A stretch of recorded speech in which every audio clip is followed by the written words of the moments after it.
Jesús resucitó en carne. Vea el pasaje, ahí dice estaba comiendo peces. Si usted no cree que Jesucristo resucitó en carne, usted no es cristiano. Y empiezo a decirlo tanto que empiezo a gritarlo yo sola en mi habitación. Jesucristo resucitó en carne. Y yo no sé, como si algo se quebró en mi corazón, como si de verdad entonces yo lo creí. Y comience a pensar, comience a inquietarse y decir, yo sé que debe haber algo más. Yo sé que por algo el Señor me ha dado todo esto que tengo. ¿Qué tal, amigos? ¿Cómo están? Les saluda Norman Portillo. Bienvenidos a su podcast Identifícate, donde encontrarán testimonio de las cosas grandes que Dios ha hecho en la vida de personas como usted y como yo, con las cuales estoy seguro se podrán sentir identificados y sabrán y podrán tener esa certeza que para Dios no hay nada imposible. Les invito a compartan y se suscriban en todas nuestras redes sociales y plataformas de podcast para que así podamos llegar a más personas. El día de hoy tenemos una invitada muy especial. Ella viene directamente de El Salvador. Ella es representante del centro de Haggai a nivel centroamericano. Creo que lo pronunció bien, ya vamos a hablar del tema. Está con nosotros el día de hoy Claudia Blanco. ¿Qué tal, Claudia? ¿Cómo está? Mucho gusto, es un privilegio compartir con ustedes. De verdad es un desafío poder llevar el mensaje del Evangelio, ¿verdad? Hasta donde el Señor quiere que llegue. Hablando un poco de Haggai, me voy a adelantar un poquito. Quiero entrar en lleno al tema de Haggai porque hablamos hace poco, ¿no? Que es el tema del evangelismo. ¿Qué es Haggai y cómo funciona? Y si lo pronuncio bien. Sí, Haggai, bueno, tiene varias pronunciaciones, ¿verdad? Pero básicamente en español sería Haggai. En realidad en español sería Ageo, ¿verdad? Pero Haggai es el nombre del fundador, el doctor John Edmund Haggai. Y él, el Señor le dio la estrategia de que en lugar de mandar misioneros a las naciones, Asia, ¿verdad? África, América Latina, el Señor le dijo que se trajera los líderes estratégicos de esas naciones y los entrenara en evangelismo y en liderazgo. Entonces eso es lo que hacemos desde hace ya más de 55 años, entrenando casi 150,000 líderes en todas partes del mundo, incluso en los países donde es difícil proclamar el evangelio. Y ahora, bueno, tenemos también estos líderes que se entrenaron en un principio, en 1969 fue el primer entrenamiento en Suiza. Eran 18 hombres que llegaron a sus países y reprodujeron el entrenamiento y por eso es que ahora tenemos ya casi 150,000 líderes.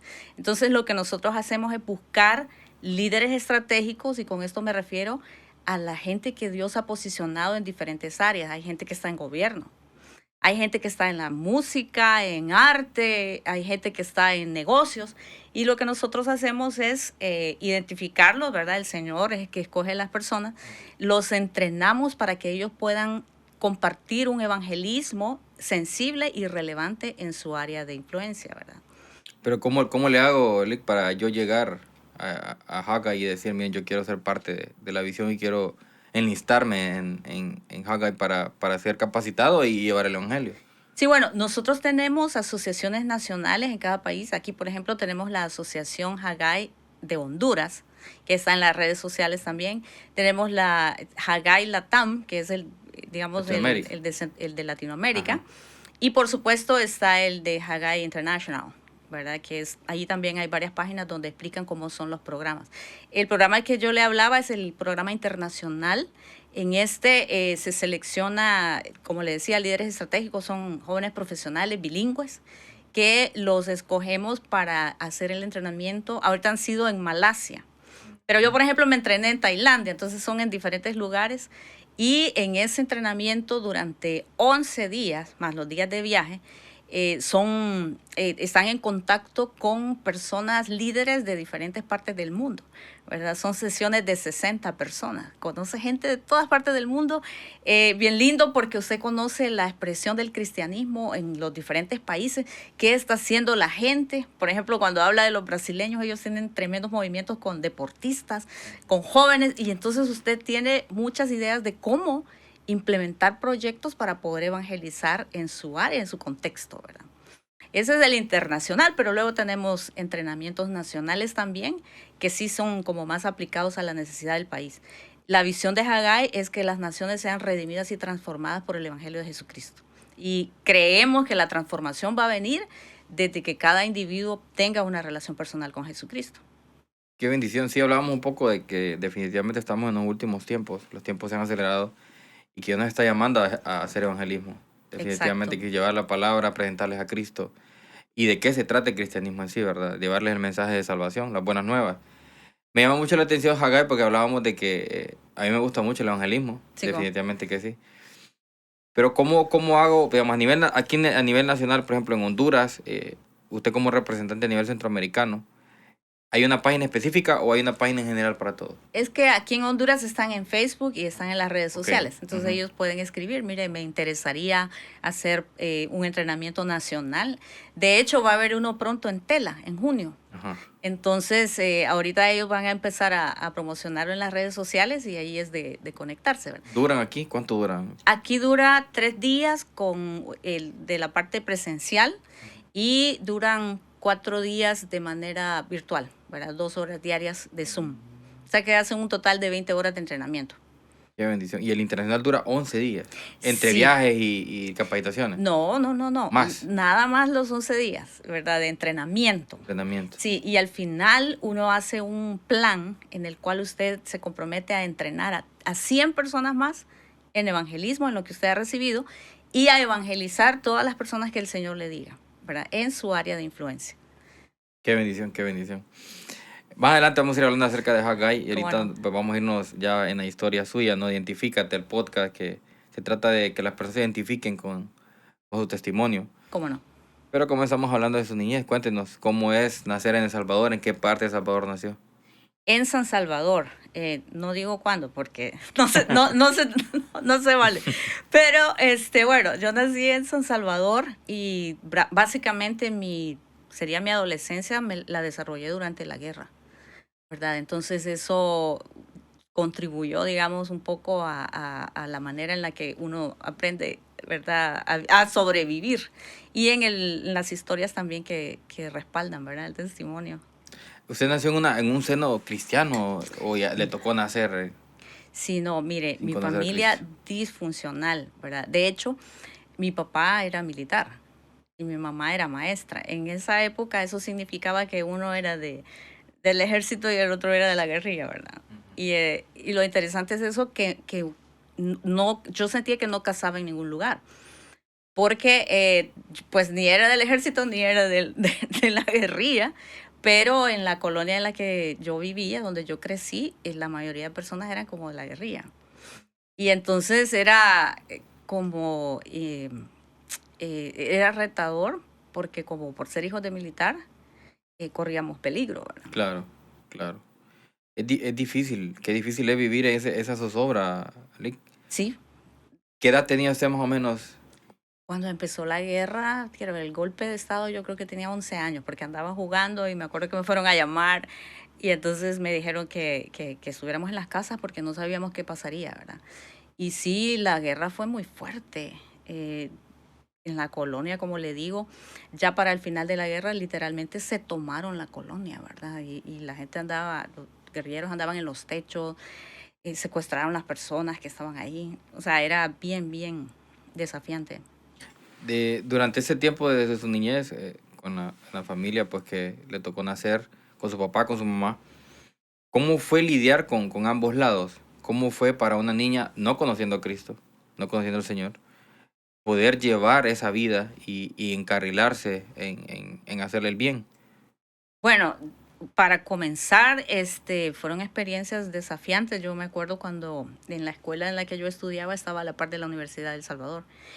En una ocasión, quiero ver, eran como, tenía quizás unos 8 años, 9, literalmente nos evacuaron, ¿verdad? Y yo podía ver a los guardias ahí con las armas y a los guerrilleros y nosotros ahí con las manos en alto.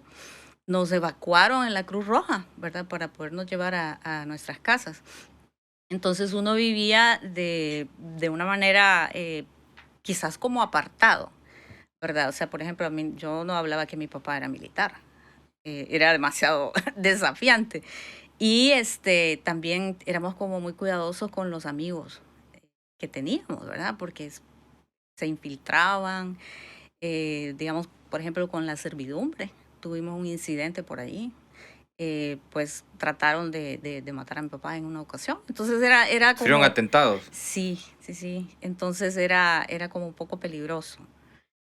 Cuando pasa esa etapa de la guerra, eh, ¿cómo es después de El Salvador? Porque yo sé poco, le soy sincero, de la historia de El Salvador. Y ya que estás aquí, pues le vamos a preguntar. Claro. ¿Cómo se fue esa época y cómo fue después del golpe? Sí, bueno, o sea, en el momento del golpe de Estado fue catastrófico, ¿verdad? Porque no había, digamos, como un liderazgo. De hecho, muchas de las situaciones de masacres y cosas así se dieron precisamente en ese periodo. Se Era, perdían personas. se perdían, se robaban a los niños y Sí, se los llevaban, pues los vendían o no sé qué Dios para mío. Estados Unidos. Violaban mujeres, ¿verdad? Estudiantes que hacían marchas y los ametrallaban.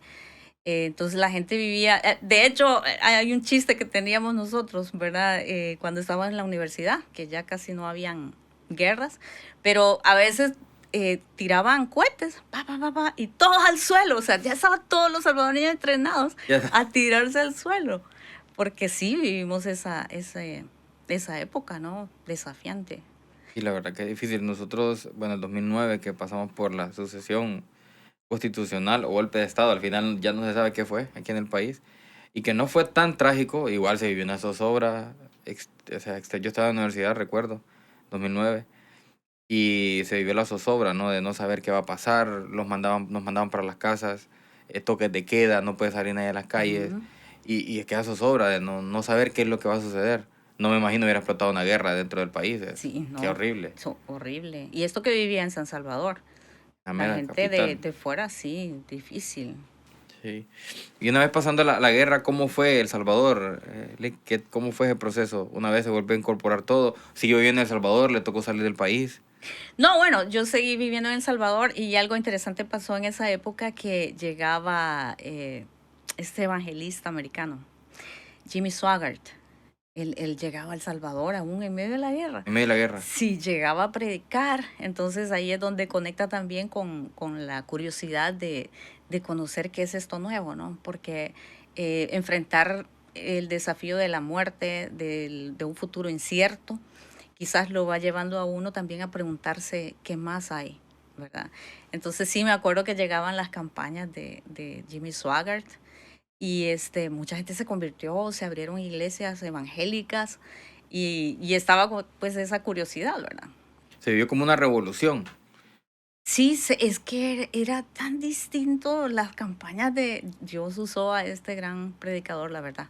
Era tan distinto y se sentía, no podía uno explicarlo, obviamente era el Espíritu Santo, Claro. pero se sentía algo distinto. Y en una de esas yo me acuerdo que mi mami llegó a casa, nosotros supuestamente porque ni íbamos, ¿verdad? Pero uno dice que es católico, dice uno. Claro, así es. Y llega mi mami esa vez a casa con, con una alegría que no le había visto, porque yo a mi mami, digamos, la describo en esos años como una persona con muy enojada. Era terriblemente Tenía enojada. su Quizás carácter. el estrés también, ¿verdad? Lo que Sí, pasa por todo lo vivía. que vivía, Ajá. claro. Pero me da risa porque yo me acuerdo que ella llegó y me dijo, Claudia, y su rostro brillaba, pero literal, es que tenía algo en su rostro que yo me acuerdo que me le quedé viendo y ella decía, Claudia, he conocido a Jesucristo, mis pecados han sido perdonados. Y yo así, ¿verdad? Totalmente chocada yo de qué está hablando y por qué está así y lloraba de alegría. Y yo nunca había visto así a mi mamá. Y dije yo, ¿qué cosa es esta? Ya se hizo evangélica. Me acuerdo que dije, yo pensé así en mi mente.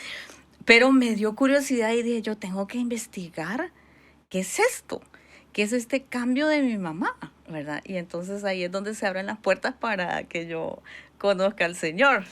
Ahí está, todo esto estaba en la universidad.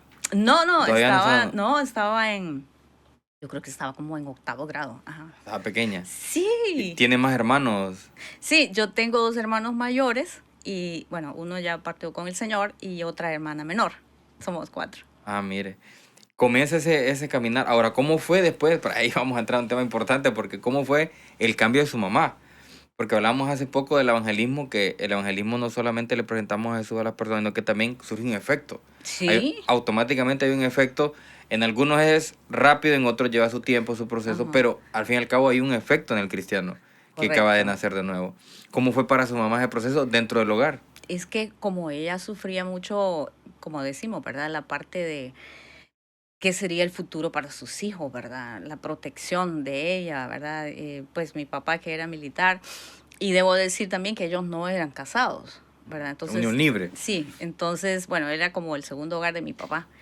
Entonces, todo esto en realidad a mi mamá la afectó mucho, pero Claro. venir al cristianismo fue algo totalmente transformador. Y había una hermana de una iglesia que ya era anciana, que llegaba a darle la palabra. Entonces ella estuvo como discipulándola. Eso fue muy tan enriquecedor, o sea, le dio vida a mi mami, porque luego creerá usted que mi hermano resulta que se mete en la escuela militar. Entonces eso, Viendo los pasos del papá. sí, pero mi papi no quería, pero mi hermano quiso defender el país y no sé qué.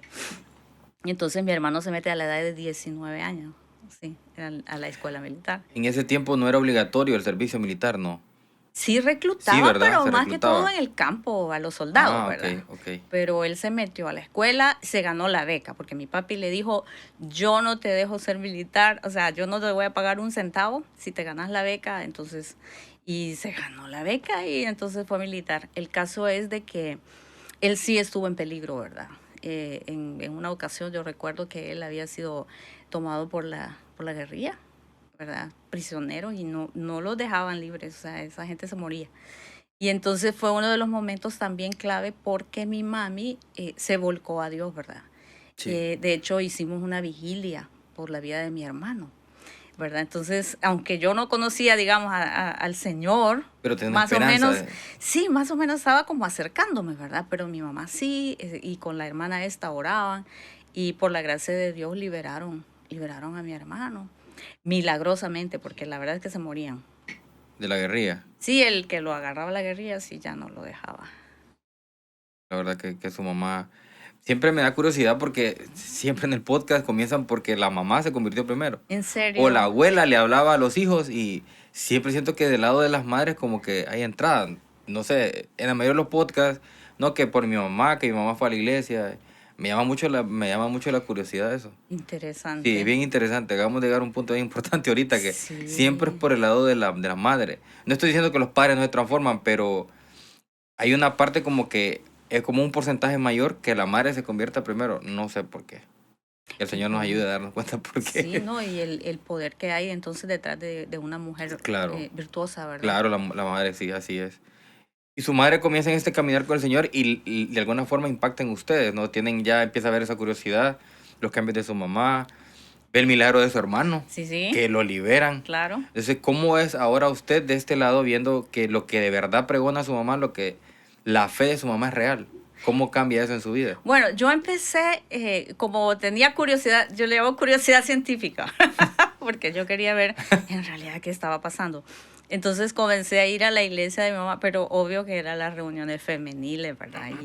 Y eran señoras de arriba de 60, ¿verdad? Y te voy a hablar que yo tenía como 13, 14 años, y eso me parecía a mí lo más, hasta los himnos iban en cámara lenta. Entonces yo decía, ay, esto no es conmigo. Entonces, pues, digamos que ya no seguía llegando porque era así como muy aburrido. Pero pasó algo mientras yo estudiaba en la escuela, ¿verdad? Comencé a ser parte de un equipo de básquetbol que yo siento que también me dio como compañerismo, ¿verdad? Como casi era como vivir un poco aislada porque teníamos que ser como muy cuidadosos con quienes nos relacionábamos. Pero en la escuela, al ser parte de este equipo de básquetbol, yo sentí que era parte de una comunidad. Y entonces, cuando termináramos el 9º grado, tendríamos que separarnos porque cada quien iba a ir a bachillerato, ¿verdad? Y una amiga que era cristiana nos dio una brillante idea. Y dijo ella, hey, miren, ¿saben que mi iglesia puede patrocinar al equipo? Nos van a comprar uniformes, nos van a patrocinar los eventos deportivos, dijo, Y dice, lo único que tenemos que hacer es quedarnos después del ensayo los sábados a que nos den un discipulado. Y a mí me pareció una idea genial porque íbamos a permanecer unidas como amigas. Ajá. Y eso así fue, ¿verdad? Esta iglesia era una iglesia misionera, ¿verdad? De hecho, hay un pastor acá de San Pedro Sula que es salvadoreño.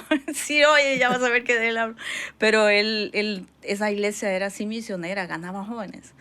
Y entonces, decidí aceptar y todas, ¿verdad? Nos hicimos parte del equipo de básquetbol de la iglesia. Y así entrenábamos los sábados y nos daban como discipulado después del entrenamiento. Lo divertido es que nos llevaban a campeonatos y pedían que uno de nosotros compartiera su testimonio desde el centro de la cancha, ¿verdad? Entonces yo me acuerdo que pues lo hacían los demás, aplaudimos. Y yo solo jugaba, básicamente. Pero en algunas ocasiones me pidieron que yo compartiera mi testimonio. Y yo les decía, no, mire, a mí me da pena, que no sé qué, que no sé qué. Pero honestamente yo sentía que yo no sabía qué tenía que decir. Y entonces, ¿cuál es mi testimonio que da usted? Algo así, ¿verdad? Ajá. Tengo 13, 14 años y ¿qué testimonio voy a dar? Decía. No, lo que pasa, ya va a ver por qué, Entonces, no, es que a mí me da pena y yo no sé qué decir ahí al frente. Y entonces, en una ocasión, ya nosotros a esas alturas, me pasé una cosa interesante. Antes de ser parte del equipo, me preguntaron, ajá, ¿y tú conoces a Jesús? Y entonces en mi mente, ¿verdad? Yo se supone que vengo de un trasfondo cristiano, ¿verdad? En mi mente fue, ¿qué pregunta más? Pero si yo voy a la iglesia. Dice, o sea, claro que yo sé sí. quién es Jesús, ¿cómo me preguntan semejante cosa? Y yo, o sea, pero por respeto no le dije, ¿qué pregunta esa? Pero le digo a esta persona, sí, claro, por supuesto. Bueno, vaya, entonces me dejaron pasar como cristiana, ¿verdad? Uh-huh. Entonces ahora yo estaba en el equipo de evangelismo y yo no tenía una relación personal con Jesucristo. Y entonces, bueno, el caso es de que en una ocasión me dice la líder, ¿verdad? Mira, Claudia, tú eres líder en la iglesia, ¿verdad? Y ya vienen las clases de bautismo. Entonces, como tú eres líder, tienes que estar bautizada, me dice. Así que tienes que empezar esas clases de bautismo, porque si no, no puedes estar en el equipo. ¡Oh! Se estaba orillada, ya estaban orillando, estaba siendo orillada prácticamente. Y yo me acuerdo que dije, yo amo este equipo, voy a tener que bautizarme, pero así, ¿verdad? Voy a tener que bautizarme. Pero de alguna manera yo dije, Señor, yo creo que tú eres lo suficientemente valioso como para que no me bautice por algo así. Yo de verdad quisiera tener una razón real mía, personal. El corazón, sí, que sería. Para poder bautizarme. Y entonces el siguiente domingo, en la sociedad de jóvenes, invitan a un predicador. Y empieza a predicar, ¿verdad? Este señor. Y empieza a hablar en el capítulo de los amigos del camino de Maús. Y empieza a hablar, ¿verdad? Y dice, y vean, dice, Jesús había resucitado en carne. Y eso me chocó. Y yo no sé por qué, quizás pensaba yo que Jesús había resucitado como un fantasma, una cosa así. O sea, o no lo había pensado. Se imaginaba que era como Gasparín, algo así. No sé. Y yo decía, ¿cómo fue eso? Y él decía de nuevo, Jesús resucitó en carne. Y empieza este diálogo, pero yo no sé como si el pastor me estaba oyendo, porque yo decía, no puede resucitar en carne. Alguien que se murió no puede resucitar en carne. Y empieza él a decir, Jesús resucitó en carne. Vea el pasaje. Ahí dice, estaba comiendo peces. Y yo, el pasaje. Estaba comiendo peces. Jesús resucitó en carne. Y yo, no puede ser. Y dijo él, ¿usted cree que la Biblia es la palabra de Dios? Yo, sí. Ahí dice. Y yo, no. ¿Cómo puede ser? Y empieza una lucha en mi mente, ¿verdad? Que no podía ser. ¿Y qué conflicto El caso es que en un momento él dice, si usted no cree que Jesucristo resucitó en carne, usted no es cristiano y sus pecados no han sido perdonados y su vida está condenada al infierno. Me desmayo, ¿verdad? Y fue así. Y me acuerdo que salimos de la reunión y en realidad el ambiente había estado tan pesado que yo veía a la gente cabeceando. Los amigos míos estaban durmiendo. Y yo estaba súper A todo lo que daba, a despierta. todo lo que daba, sí. Y entonces me acuerdo que salíamos y decían todos, cielos, esto fue horrible. No vuelvan a invitar a este predicador. Fue aburrido, pero Dios le habló a usted. Eso fue Dios le habló a usted. espectacular. Bueno, la cosa es que voy a la casa llorando. Me tomaba como 1 hora para regresar a casa en bus. Lloraba porque yo decía, yo quiero ser cristiana, pero esto es imposible de creer, esto no puede ser. Y llego a mi casa y me encierro. Cerré la puerta de mi cuarto y me arrodillé y empecé a llorar. Y lloraba y lloraba y decía, yo quiero ser cristiana, pero yo no puedo creer esto. Y de alguna manera, yo no puedo decirle que fue que yo oí algo, pero es como una voz en mi corazón. Y de alguna manera me dijo, solo dilo. Yo, ¿que diga qué? ¿Que resucitó si no puedo creer esto? ¿Cómo voy a decir esto? Solo dilo. Y yo lloraba, yo, es que no lo creo, solo dilo. Así, como 3 veces. Y yo, ok. Y vengo y digo, Jesucristo resucitó en carne. Y yo me acuerdo que gesticulaba, yo así, o sea, gesticulando.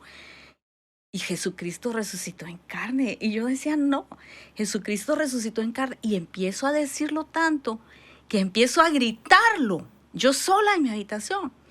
Jesucristo resucitó en carne. Y yo no sé, como si algo se quebró en mi corazón, como si de verdad entonces yo lo creí. Y empiezo a sentir como que caía de aquí, ¿verdad? Sobre mi cabeza, una especie de aceite tibio que empezó a llenarme, así me cayó hacia abajo. Y yo estaba proclamando el nombre de Jesucristo en voz alta, con las manos en alto, yo sola en esa habitación. Y es que el gran descubrimiento era de que, primero, Jesús era la persona más maravillosa que yo había conocido. Lástima que se murió. Eso pensaba usted. Lástima que ya se murió. Sí. Y luego era, Dios mío, está vivo. O sea, él quiere ser mi amigo. No puedo creerlo. O sea, era lo más maravilloso que podía pasarle a alguien. O sea, literal el pasaje del camino de Maús, porque era así como Jesús era tan extraordinario. Lástima que se murió. Ay, sí. Pero era noticia que no, que está vivo y yo puedo tener una relación con él. Y mi vida fue completamente transformada desde ese mismo momento. De hecho, el Cristo resucitado, ese tema Ajá, es bien importante porque la base del cristianismo exacto. es eso. O sea, Cristo murió, sí murió, porque está escrito murió, pero también resucitó. Exacto. Y muchas personas se han quedado con el Cristo que no resucitó. Exacto. Y no, Cristo resucitó, Él está vivo. Y quiere una relación contigo, vivo, orgánica, que hables con Él para que Él te hable a ti a través de su Espíritu. Eso es lo que Él anda buscando. Fuera de todo lo demás, es lo más importante, tener una relación íntima con Dios. Y Él te va a hablar. Entonces, de hecho, en la base del cristianismo, de hecho, se hacen las preguntas, ¿no? ¿Qué hubiese pasado si Cristo no hubiera resucitado? Ujú. No hubiera cristianismo. No estuviéramos hoy usted y yo acá sentados hablando de un Cristo resucitado. Y por eso fíjese que yo tengo como paciencia con las personas cuando me dicen, porque yo me encuentro evangelizando, ¿verdad? Y me encuentro gente que me dice, no, yo soy católica. O hay gente también, no, yo ya soy evangélica. Pero yo los entiendo porque la otra pregunta es, o sea, ¿tú crees de verdad que Jesús resucitó y quiere tener una relación personal contigo, independientemente de su trasfondo? Así es. O sea, es ese paso de conversión, ¿verdad? De un Jesús histórico a alguien con el que yo puedo conversar y que tiene planes para mi vida y que es maravilloso. Porque yo le digo que después de esa conversión, al día siguiente mismo, después de venir del colegio, ¿sabe qué hacía yo? Me encerraba en mi cuarto a leer el Nuevo Testamento. Me lo he leído en un mes porque yo quería saber quién era este Jesús, que como yo pensaba que estaba muerto, pero no, estaba vivo. Y ahora lo estaba leyendo en las Escrituras y cobró vida. Y no me va a creer, pero hasta aprendí a tocar guitarra para cantarle canciones. Y yo me quedaba sola y le cantaba. Solo sabía do, re, yo do, re, y me inventaba las canciones. Pero no crea que eran aquellas canciones de que, ay, mira, Señor, hoy no me hablaron en la escuela. Eran las canciones de Dios mío, cómo tú sanabas al enfermo, ¿verdad? ¿Cuál es ese amor que tienes? O sea, canciones cristocéntricas. Y así es como fue creciendo mi relación y hasta el día de hoy esa es mi fe, ¿verdad? Mi relación con Jesucristo. Yo creo que, bueno, dentro del podcast sé que van a haber personas que no creen todavía que Cristo ha resucitado. Y yo creo que muchos estarán queriendo tener evidencia científica, ¿no? ¿De verdad Cristo resucitó? Sería una pregunta válida, ¿no? Para cualquier persona que no está dentro de la iglesia. Cualquier persona que no cree en un Dios superior. Pero sí hay evidencia científica. De hecho, hay un libro que se llama La evidencia que exige un veredicto, que lo pueden buscar. Es un libro bien corto.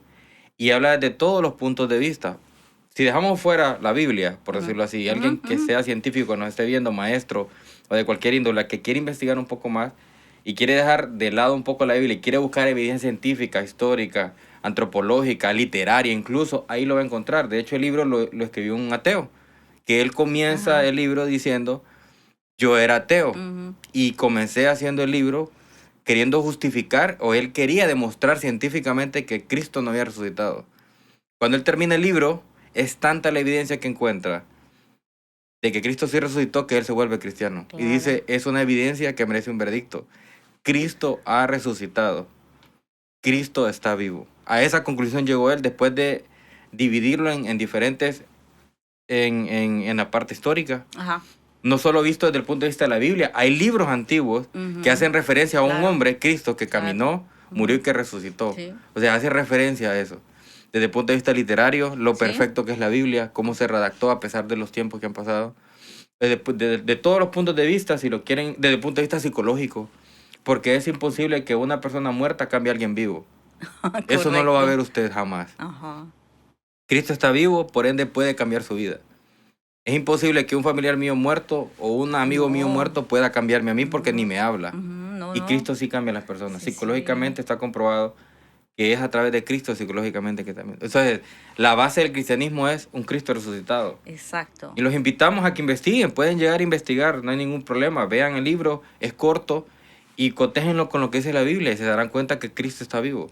¿Y cuántos testigos había, no? Cuando acabo de estar estudiando las apariciones. Ah, claro. Qué cosa más llora uno viendo eso, ¿no? Exagerado, alrededor de 500 personas lo vieron. Alrededor de 500 personas. Simultáneo, ¿cómo es eso? Así es. O sea, no podía ser un holograma. Así es. No, y en diferentes tipos de escenarios, porque Exacto. se les pareció a unos y se les pareció a otros en diferentes tiempos y de diferentes formas, y es el mismo Jesús. De hecho, la parte de los peces que usted habla, que se le aparece al mismo Pedro con los discípulos que estaban pescando, y a mí me gusta y es interesante porque creo que esa parte a mí me quebró cuando leí esa parte de la Biblia, porque le pregunta a Jesús a Pedro cuando le está dando el pez, Pedro, ¿tú me amas? Y Pedro le dice, sí, Señor. Y le pregunta 3 veces, que son las mismas 3 veces que él lo negó. Ajá. Y Jesús le pregunta una segunda vez, Pedro, ¿tú me amas? Señor, tú lo sabes. Pedro, tú me amas. Y al final el Señor le dice, ve y apacenta mis ovejas. O sea, el amor que Dios tiene por nosotros, la verdad que es incondicional. Y a mí me quebrantó eso, que por cada vez que Pedro lo negó, Jesús le dijo, o sea, yo te perdono, pues yo te amo, o sea, independientemente de lo que hayas hecho, yo te amo. Eso fue algo radical, eso me impactó de una manera sobrenatural a mí cuando leí ese pasaje. Y cuando habla con Santiago, que era el hermano de él, ¿no? Hermano en carne. Así es. O sea, qué impresionante que el Señor va y lo busca. Porque se acuerda que tanto él como María, ¿no? Su madre y sus hermanos no creían en su divinidad, ¿verdad? Así es. Y entonces ahora viene y se va a buscar a su hermano. ¿Se imagina ese encuentro? Yo no sé de qué hablaron, porque como era tan familiar, ¿verdad? Crecieron juntos. Y va y encuentra a Santiago y verlo resucitado y ver lo que era cierto. Era el Mesías, lo tenía enfrente. Y eso transformó a Santiago, que después lo hizo un gran líder, ¿verdad? Así es. De hecho, desde el punto de vista y estudiando la parte psicológica, Santiago fue uno de los que más impacto psicológico tuvo. Sí. Porque tuvo un cambio completamente diferente. Porque aún caminando con el Señor, no era su fan. Era su hermano. Ajá, pero correcto. Él no era su fan. Todavía no era un cristiano de verdad. Es hasta que el Señor resucita que se le aparece que él dice, no, esto es real. O sea, aquí esto me vuelvo cristiano porque me vuelvo cristiano. O sea, Cristo es real, Cristo es Dios y ha resucitado. Y bueno, el caso de María Magdalena, ¿verdad? María Magdalena, yo lo veo así. María Magdalena perdió todo y lo único que tenía era Jesús y se muere. O sea, es como el mismo pensamiento que hubo. Sí. Y se muere y va al jardín y no está ni el cadáver. O sea, todo lo que ella tenía se pierde. Y él es tan tierno y amoroso que se le aparece a ella para darle una esperanza. Y eso mismo sucede hoy con millones de personas en el resto del mundo. Y creo que para aquellas personas que si hemos puesto la esperanza en un gobierno, si hemos puesto la Sí, esperanza en una persona, no. si hemos puesto la esperanza en la ciencia, no hay esperanza, la esperanza está en Cristo. La esperanza Si usted lo ha está en Él. perdido todo, venga a Cristo. Venga a Cristo, que Él tal vez en el momento no lo vamos a poder entender, pero de entrada lo que Dios nos promete es una vida eterna en un mundo de justicia. Y eso es lo más importante, de ahí lo demás no importa. Lo demás en todo caso viene por añadidura, porque Sí, ese es pues. el otro problema también. Ajá, Que tal vez venimos a Cristo y creemos que todos los problemas se nos van a resolver. ajá.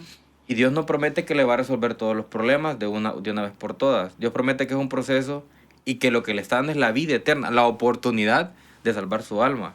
Eso es lo más importante. De ahí lo demás No, y viene mire, por añadidura. o sea, Jesucristo es tan digno que no importa lo que perdiéramos. O sea, Así es, él es suficiente. cabal. O sea, Él es la plenitud. Él es la exacto. plenitud que nosotros necesitamos. No, ni necesito promesas. No, o sea, exactamente. Él, la presencia con Él, Así el es. estar cada día con Él, hablar con Él, el saber que tenemos acceso también pues a la promesa, no solo digamos de todas nuestras necesidades, pero la promesa de vivir con Él Es- siempre. Ese es el objetivo del cristianismo. O sea, eso es lo más maravilloso. Ninguna otra religión le ofrece algo así.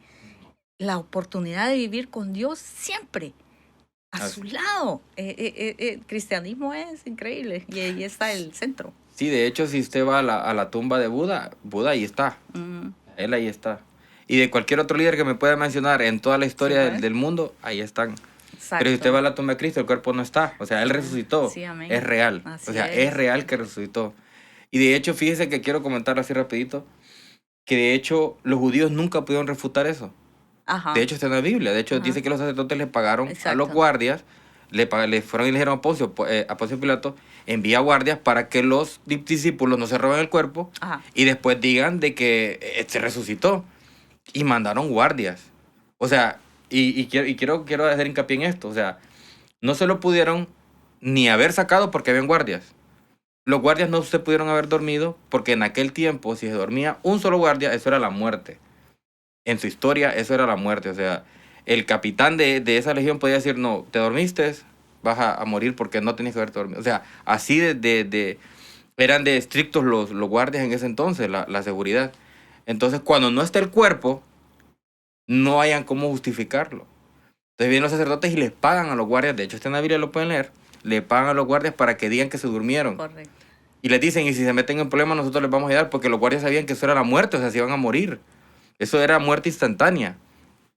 Entonces, la única forma como los judíos pudieron haber refutado que Cristo no había resucitado era presentando el cuerpo. Ujú. Pero como no había cuerpo, Cristo resucitó. Eso es irrefutable. De hecho, hasta el día de hoy no hay nada escrito de No. parte de los judíos, que eran los sacerdotes en ese momento, los estudiosos, que hayan refutado No, eso. No lo pudieron no, refutar no, nunca y ni lo van a refutar.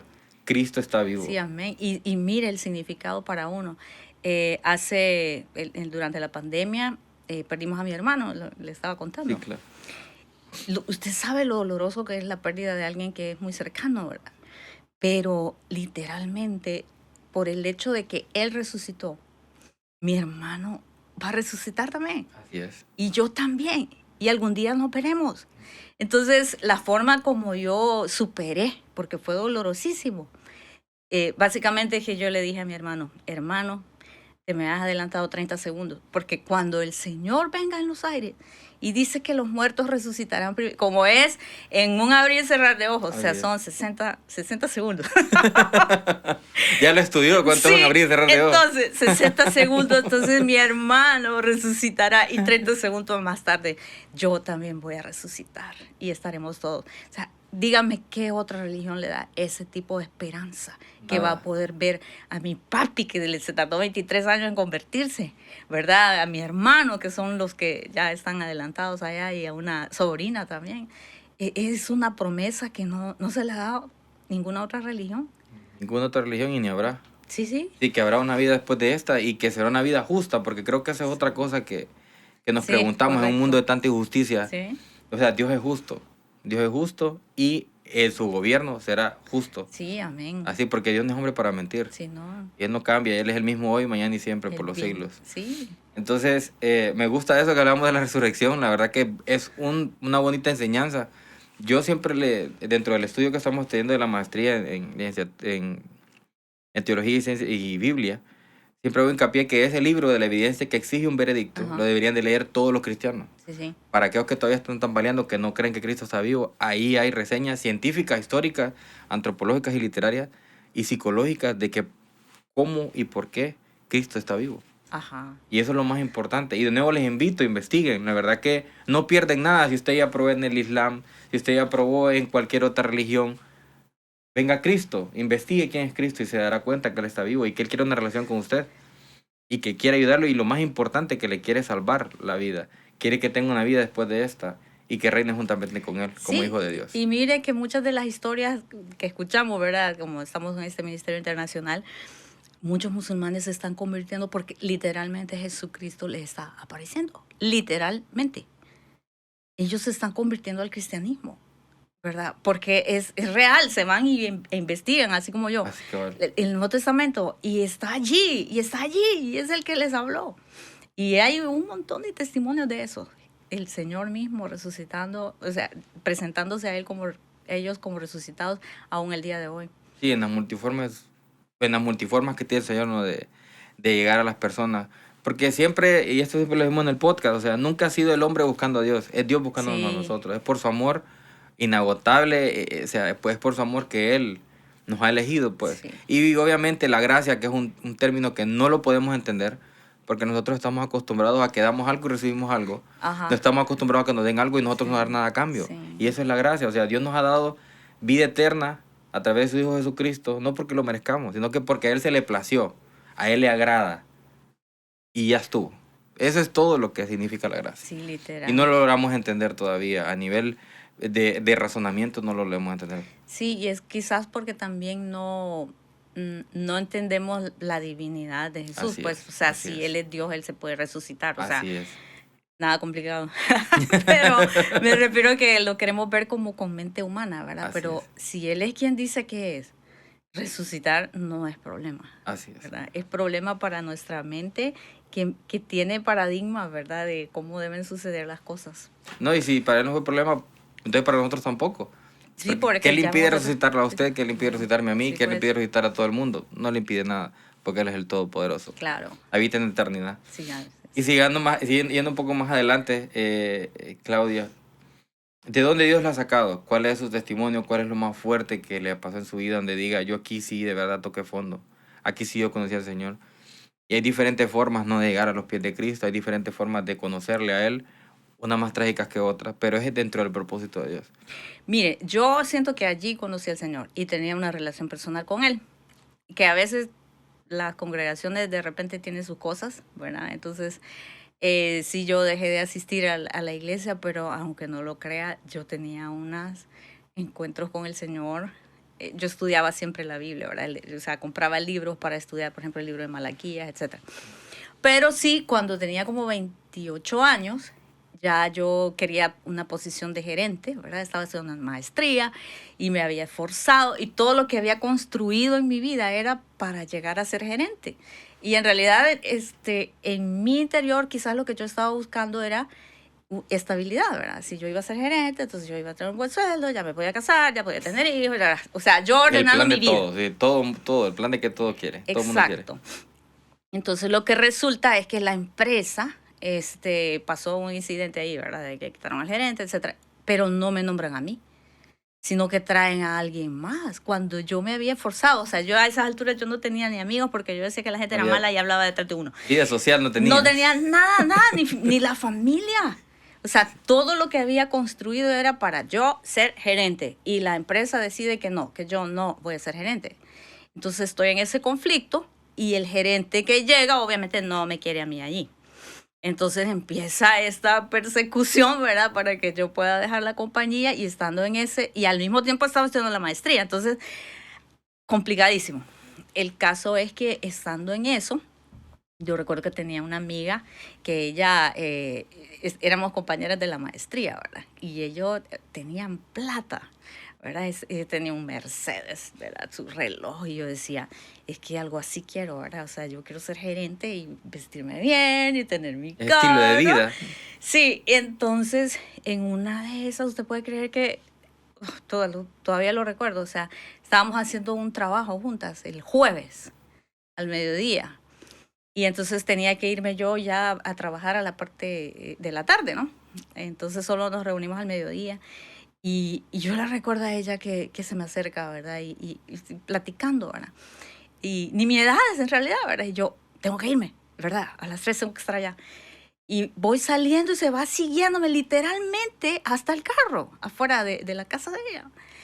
Y entonces yo todavía estoy en el carro ya para encenderlo y ella está allí. Y entonces, mira, me dice, y debería, por decirle algo, porque ni me acuerdo qué era la conversación, ¿verdad que debería de llevar el pantalón rojo el sábado que nos vamos a ver en la maestría? Y yo así como, sí, amiga, le digo, mira, platicamos el sábado, le digo yo. Y me miró y me dijo, sí, sí, Claudita. Y se fue. Y el viernes a las 10 de la noche me dan una llamada que mi amiga se suicidó. Se pegó un tiro. Dios. Se pegó un tiro. Y nos vimos el sábado, pero en la funeraria. Entonces, bueno, a mí me impactó tanto porque yo dije, ella necesitaba ayuda. Pero como yo vivía mucho, ¿verdad? O sea, yo estaba en mi Sí, propio problema. claro. Pero ¿qué me costaba quizás haberme quedado un ratito y conversar con ella? Quizás pudo salvar la vida, no sé. Entonces eso a mí me marcó, me marcó. Y yo también caí como en una depresión porque la pregunta del millón, ok, ella que tenía todo, mm, entonces no es eso. Y yo estoy dirigiendo mi vida como para tener todo eso, y ella que ya llegó se mató. Entonces no es eso. ¿Y yo qué estoy haciendo? O sea, ¿qué es lo que de verdad vale? Porque yo pude haberle dedicado unos minutos a ella, pero como yo estaba en creando mi propio reino, ¿verdad? Entonces me dio depresión, literal, me hospitalizaron. No salía de la depresión. Ya cuando faltaba como un mes que me pusieron el antidepresivo a dosis máxima. Y no salía de la depresión porque es que más bien yo diría que era como si estaba reconstruyendo mi mundo. Y tenía algo que se llama anedonia, que es parte de la depresión, que es donde usted no experimenta ningún placer. O sea, usted puede estar encerrado en un lugar sin luz y está bien. Puede estar en la playa y no importa. Es lo Entonces, mismo. no disfruta nada, le pueden dar el mejor manjar, no disfruta. Entonces me acuerdo que el psiquiatra dijo, mira, vete no sé, a la playa, hay que cambiar de ambiente, porque si no funcionaba el medicamento, me iba a tocar electroshock. Dios mío. Dios mío, Sí, yo Dios sí mío. estoy en problemas. Sí. Entonces me voy a la playa, estábamos con mi mamá, me acuerdo que a la orilla de la playa, y entonces yo todavía me acuerdo que hacía así los dedos de los pies con la arena. Y mi mami me dice, mira, démosle gracias a Dios, porque mira cómo está el ambiente, me dice, la noche, mira las estrellas, la luna, escucha el mar, todo esto que el Señor nos permite disfrutar. Y yo me acuerdo que yo así, solo hacía los pies así, y yo no sentía nada. Y en ese momento fue como que descubrí, y le digo, estoy en problemas. Porque por eso es que uno tiene ideación suicida, porque no puede pasar a la vida plena, sino que vive como encerrado en esa cajita. Y entonces, como no puede pasar a la vida plena, entonces piensa ideas de cómo mejor dejar de existir. Entonces me acuerdo que estaba ahí y por primera vez en años me salió una lagrimota y yo, cielos, estoy en problemas porque esto es como si en realidad estoy muerta, porque estoy viva, pero yo no experimento nada de lo que es vida. Y entonces le dije al Señor, ¿verdad? Señor, si todavía tienes propósito para mí, necesito tu ayuda, porque no puedo hacer nada, no me funciona la medicina. Y entonces me quedé ahí en esa conversación.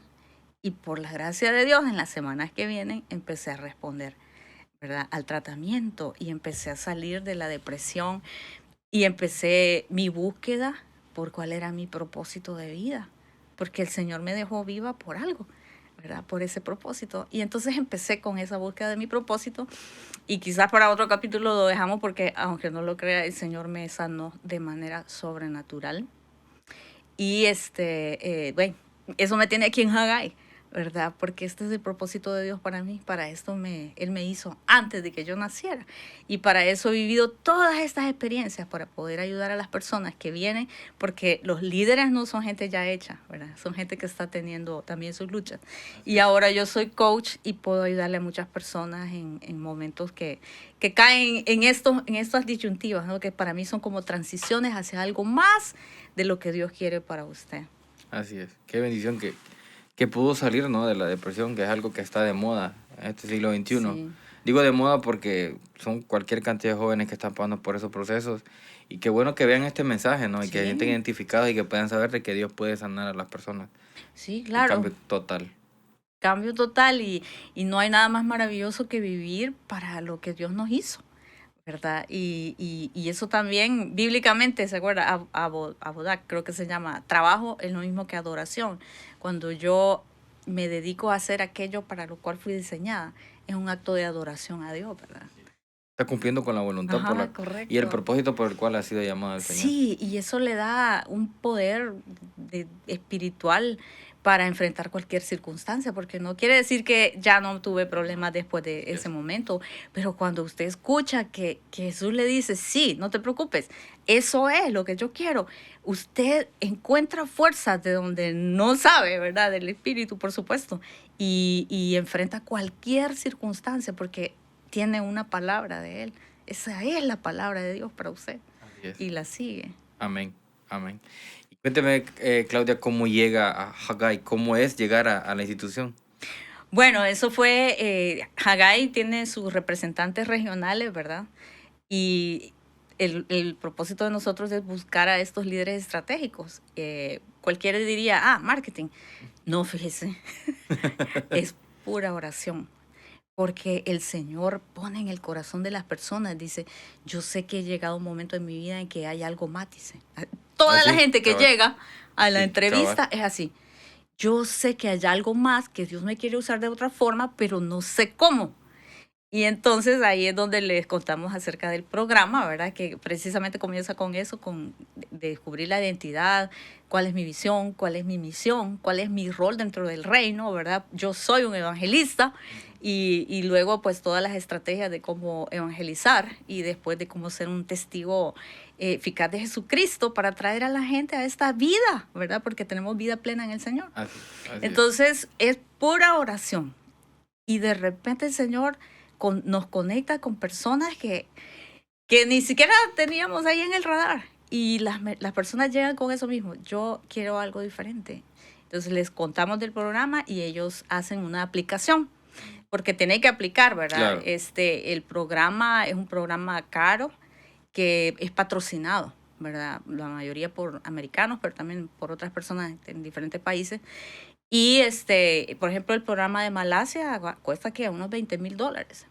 Entonces es becado, porque el participante solo tiene que contribuir con $1,000. Entonces hay alguien que en fe cree que esa persona es la persona que Dios está llamando, ¿verdad? Claro. Entonces yo oro, la persona llega, me la recomiendan, entrevisto a esta persona, vemos dónde encaja y entonces la persona aplica. Y luego si la persona es aceptada, entonces ya la llaman para participar en el programa. Ese es el internacional. El programa nacional sí es como más sencillo porque tiene que comunicarse con la asociación y pues no hay requisitos porque es local, ¿verdad? Y tampoco es financiado. Qué bendición, qué bendición. Y cuando llega, ¿cómo es llegar a Haggai, Claudia? ¿Cómo fue el caso suyo, no? Ajá. Llegar a ser ahora pues, representante a nivel centroamericano. ¿Cómo se abre la oportunidad? ¿Cómo llegó a ese lugar? Porque definitivamente no fue por coincidencia. Sí, bueno, yo primero fui invitada a hacer la experiencia Haggai en Tailandia, que fue algo transformador, ¿verdad? Y en esa época eran casi 30 días de entrenamiento. Entonces, bueno, el Señor proveyó todo de forma natural, sobrenatural, le podía dar 1,000,000 de testimonios de todo cómo fue que yo llegué hasta de Tailandia. Pero luego que regresé, fue interesante porque yo me puse ciertas metas de evangelizar. Me acuerdo que el Señor me dio el número. Eran 600 personas que tenía que evangelizar. Cuando yo evangelizaba que una por mes o algo así, y eran 600 para 2 años. Y que yo iba a entrenar también a líderes. Entonces, cuando regreso, trato de levantar algo en mi país, porque no estaba. Empiezo a comunicarme con la gente de Haggai y empezamos a ver si hacíamos algo. Y en eso también, de manera sobrenatural, el Señor me manda al Concilio Mundial en Dubái. Y cuando estuve en el Concilio Mundial en Dubái, tuve la oportunidad de conocer a los líderes de la región. Y luego ellos quisieron empezar un movimiento ya más fuerte en Centroamérica. Y obviamente, pues allá nos habíamos conocido, ¿verdad? Y el Señor puso que me llamaran. Y así es como llegamos acá. Qué bendición. Siempre el Señor haciendo conexiones, ¿no? Sí. Bueno, nosotros hablamos siempre de las conexiones. Siempre conocemos a diferentes personas. Y no, dentro del reino, ¿verdad? Sí. Y no es por pura casualidad. Definitivamente No. Dios entreteje cosas que nosotros no logramos entender. Porque nuestra mente es limitada. Exacto. Pero Dios empieza a entretejer y va uniendo personas de diferentes Exacto. lugares, diferentes países.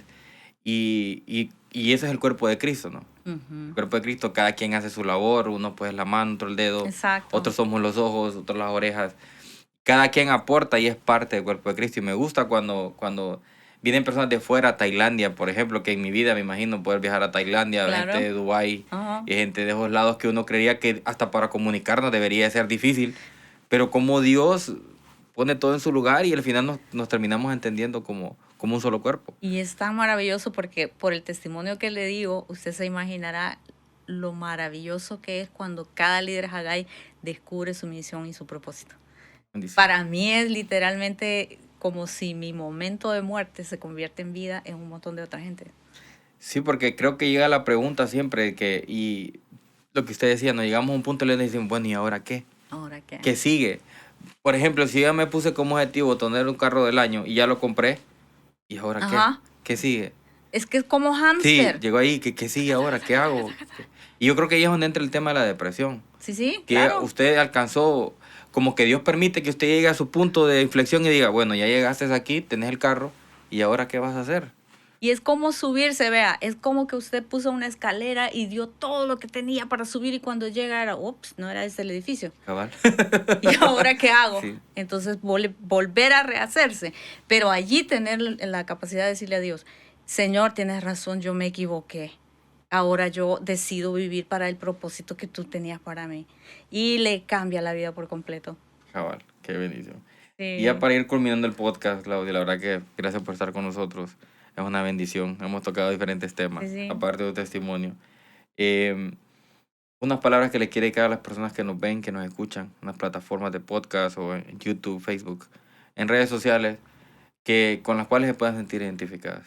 Sí, bueno, yo pienso que el Señor está levantando, y justo, esto es verdad, porque ayer estuve en una iglesia y la prédica era eso, una nueva generación que se levanta, ¿verdad? Y yo he venido aquí a Honduras justo por eso, porque el Señor me habló de que se está levantando una nueva generación, ¿verdad?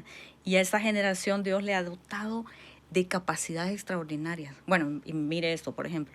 O sea, capacidades para comunicación, capacidades bilingües. ¿Cuánto joven bilingüe hay ahora? ¿Cierto? La gente que yo he entrevisto, 2 maestrías, 3 maestrías, doctorado, son gente que Dios le ha dado todo, pero Dios se lo ha dado por un propósito. Y ese propósito es que sea testigo de Jesucristo y su entorno sea transformado. Entonces yo los invito a que se vean ustedes no solo como evangelistas, sino como mayordomos de algo que Dios les ha dado. Y que se los ha dado, claro, es bueno disfrutar un bonito carro, pero se los ha dado para algo más. Se los ha dado para que la gente que está alrededor de ustedes pueda conocer a Cristo y pueda vivir una vida abundante como lo que hemos estado hablando nosotros ahora. Entonces, todos estos jóvenes que el Señor los está preparando y les está dando puestos de influencia, no son solo porque, wow, ahora yo soy el asesor del ministro, ¿verdad? Sino que hay un propósito para que usted sea el asesor del ministro. Y esa es la invitación, ¿verdad? Que comience a pensar, comience a inquietarse y decir, yo sé que debe haber algo más. Yo sé que por algo el Señor me ha dado todo esto que tengo. Y entonces ahí pues los invitamos. El entrenamiento Hagai es una buena forma de ir haciendo este descubrimiento y estamos a la orden también para eso. De nuevo tenemos Hagai Internacional Hagai Internacional. y Hagai Nacional, ¿verdad? Correcto. Y Centroamérica. Sí, correcto. Ok, entonces ya saben, redes sociales, Facebook, YouTube. Lo pueden encontrar en cualquier red social. Sí, están en Instagram también, sí, en Facebook. ¿Y no tienen página web? Sí, correcto. Está la página internacional que se llama Hagai International. Ah. Ese es el website y allí van a encontrar muchísima información también. Bueno, si saben y quieren aplicar a la beca, pues aquí está, lo pueden buscar la información. De nuevo, Eli, gracias por estar con nosotros. Muchísimo Una bendición. gusto. Esperemos tener otro podcast cuando vuelva al país. Igual a todos ustedes, gracias por quedarse con nosotros hasta el final. Y recuerden compartir, ¿verdad? Y en redes sociales, plataformas de podcast, para que así podamos llegar a más personas. Y recuerden que lo que para el hombre es imposible, para Dios todo le es posible. Los esperamos en un próximo episodio.